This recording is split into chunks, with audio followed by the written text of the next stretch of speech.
Hi everyone, in front of me I've got POCO M4 and let me share with you how to reset camera settings on this device. So let's start with opening the camera app. Let's tap on it. It does not really matter whether it will be on the photo or the video mode.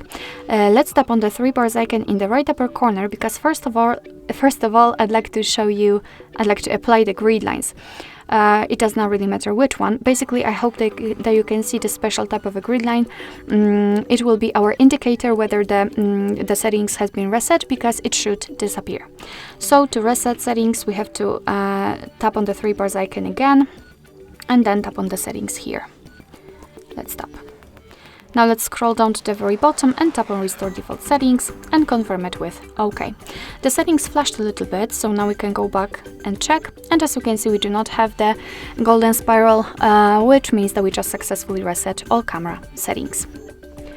Alright, so that will be all. Thank you so much for watching. I hope that this video was helpful, and if it was, please hit the subscribe button and leave the thumbs up.